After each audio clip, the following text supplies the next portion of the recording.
Arrêtée, fouillée sans raison et humiliée, la véritable confrontation avait commencé lorsque son mari était arrivé. Angela avait ajusté le rétroviseur de sa berline argentée, le bourdonnement de l'autoroute s'estompant alors qu'elle prenait une route plus calme dans la banlieue de Dallas. L'air du soir était lourd et ses paillettes scintillaient faiblement sous les lumières tamisées de la rue. Elle venait de quitter un événement de collecte de fonds, une soirée dédiée à soutenir un centre communautaire local qui lui tenait particulièrement à cœur. Angela était fière du travail accompli, mais plus que tout, elle avait hâte de retrouver sa famille. Son téléphone avait sonné sur le siège passager.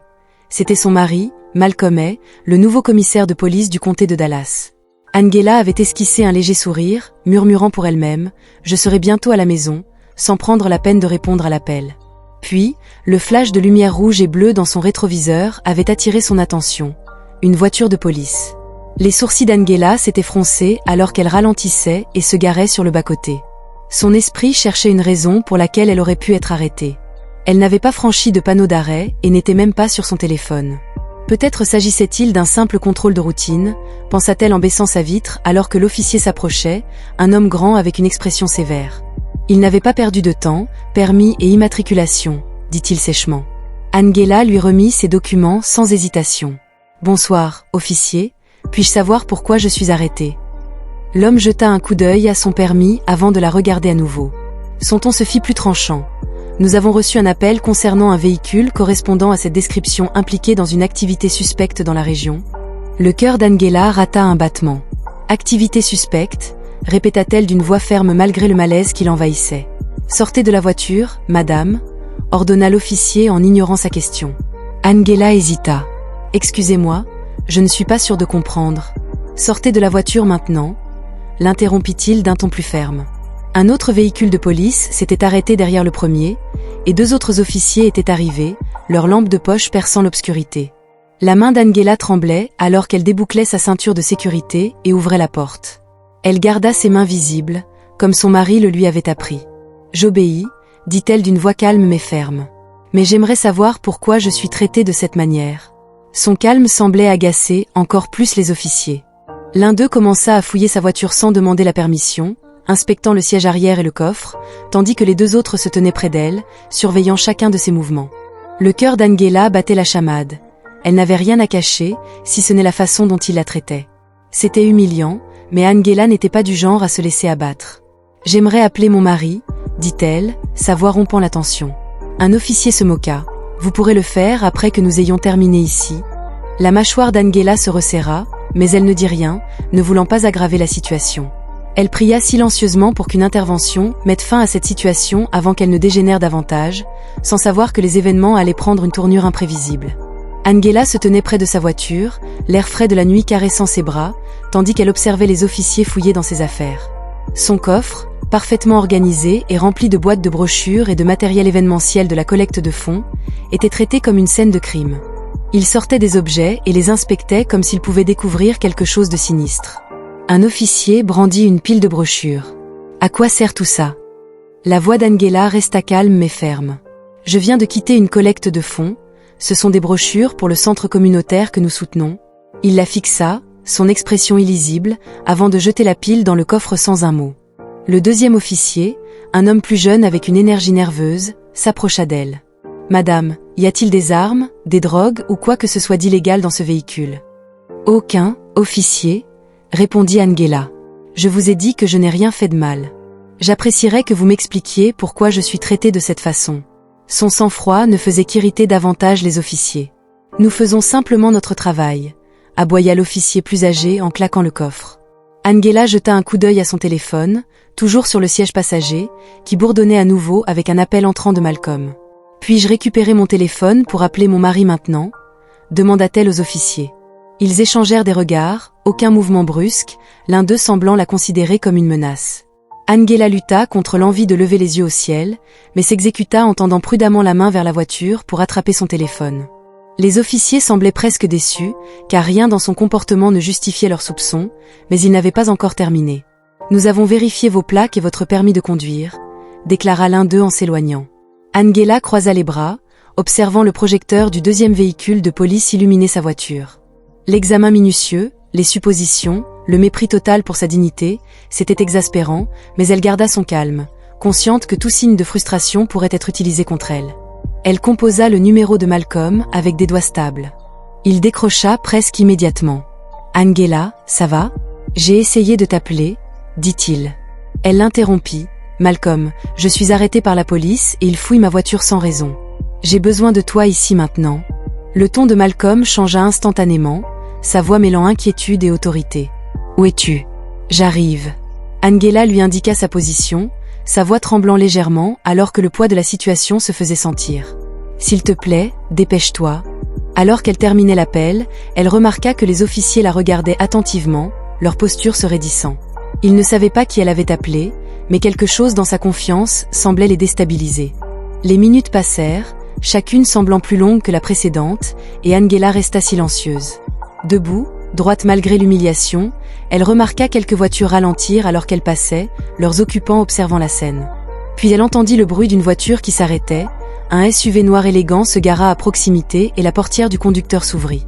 Malcolm sortit de son véhicule, dégageant une aura d'autorité, son visage affichant une retenue mêlée de colère.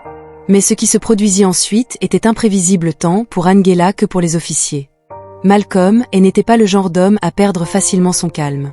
Des années d'expérience en tant que fonctionnaire et plus récemment commissaire de police lui avaient appris l'importance du contrôle, même dans les situations les plus tendues.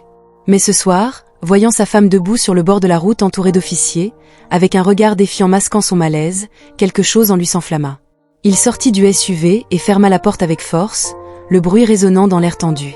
Les officiers échangèrent des regards, leurs expressions prudentes trahissant leur surprise face à sa démarche assurée. Malcolm était vêtu d'un costume sur mesure, son badge de police scintillant à sa ceinture sous les lampadaires. « Bonsoir », dit-il d'une voix calme mais empreinte d'autorité. « Je suis Malcolm Hay, commissaire de police du comté de Dallas. Quelqu'un peut-il m'expliquer pourquoi ma femme est retenue et son véhicule fouillé sans raison ?» L'officier le plus âgé, visiblement en charge, redressa sa posture mais évita le regard de Malcolm. « Monsieur, nous menons une enquête et avons reçu un rapport d'activité suspecte impliquant un véhicule correspondant à cette description. » La mâchoire de Malcolm se crispa. Activité suspecte dans une berline conduite par une femme bien habillée venant d'un événement caritatif ? Vous réalisez que vous parlez à Angela Hay, ma femme. L'officier se déplaça, mal à l'aise, en regardant son partenaire. L'officier plus âgé s'éclaircit la gorge. Nous n'étions pas au courant de son identité, monsieur. Nous suivions simplement le protocole. Protocole, répéta Malcolm, sa voix s'élevant légèrement. Depuis quand le protocole implique-t-il de fouiller la voiture de quelqu'un sans son consentement ou sans motif probable ? Je vous donne la permission de faire silence. C'est ce que je pensais que Malcolm avait dit, en s'approchant, sa présence imposante et la tension palpable parmi les officiers.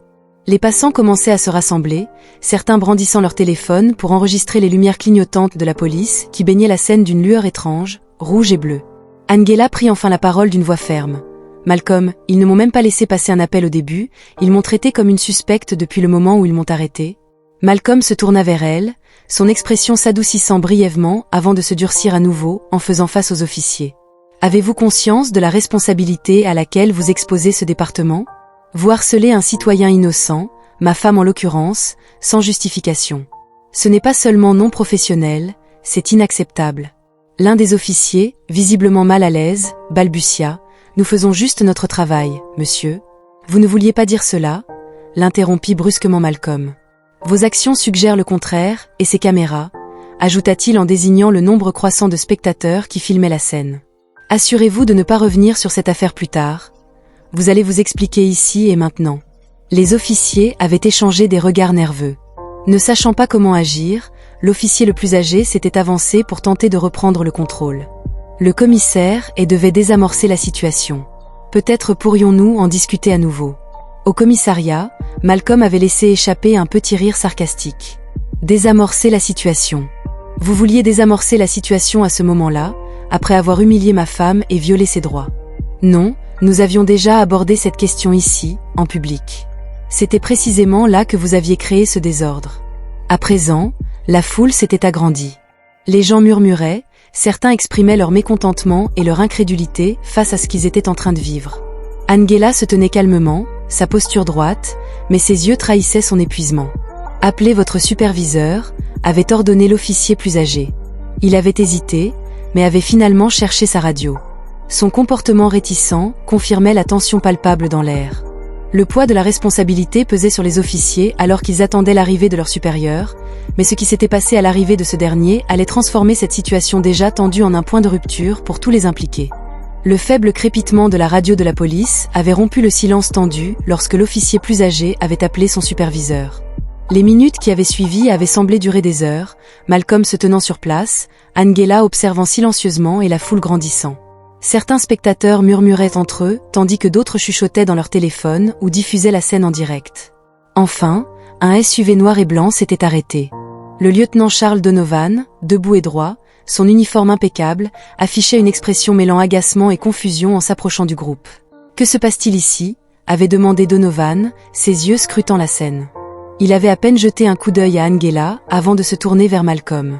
Le lieutenant Donovan, avait dit Malcolm, vos officiers ont arrêté ma femme, ont effectué une fouille injustifiée de son véhicule et n'ont fourni aucune raison légitime pour leurs actions. J'attends une explication. Les yeux de Donovan s'étaient écarquillés en réalisant la situation. Commissaire Hay, je n'avais pas réalisé que c'était cela le problème. Le lieutenant Malcolm avait interrompu d'une voix ferme mais tranchante, affirmant que peu importe qui elle était, chaque citoyen méritait respect et traitement équitable, ce qui n'était pas le cas ici. Le visage du lieutenant s'était crispé alors qu'il se tournait vers les officiers. « Est-ce vrai ? Avez-vous fouillé son véhicule sans raison ?»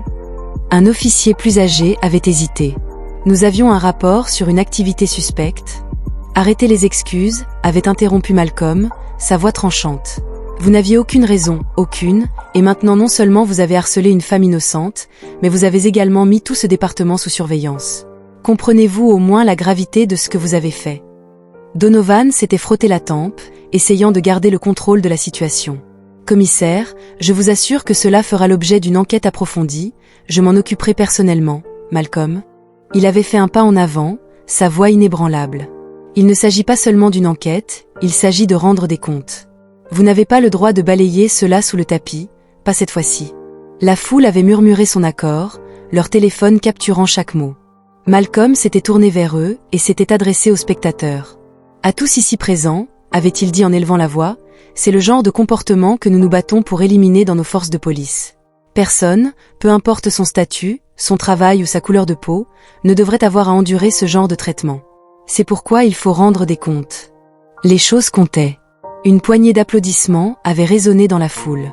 Angela avait regardé son mari, la fierté vacillant dans ses yeux malgré l'épuisement qu'elle ressentait. Donovan semblait de plus en plus mal à l'aise. « Commissaire, peut-être pourrions-nous déplacer cette conversation dans un endroit privé. »« Non, » avait dit Malcolm fermement. « La transparence se fait ici, devant les personnes que vous servez. Vos officiers doivent comprendre qu'il y a des conséquences à leurs actes. S'ils ne font rien, rien ne changera jamais. » Les officiers s'étaient déplacés mal à l'aise alors que Donovan s'efforçait de répondre.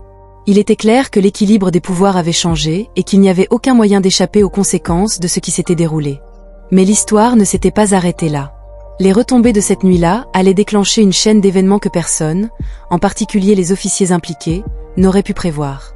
Les conséquences de cette nuit-là furent rapides et implacables. Le lendemain matin, les enregistrements vidéo de la confrontation étaient devenus viraux et partagés sur les réseaux sociaux avec des hashtags tels que #Justice pour Angela.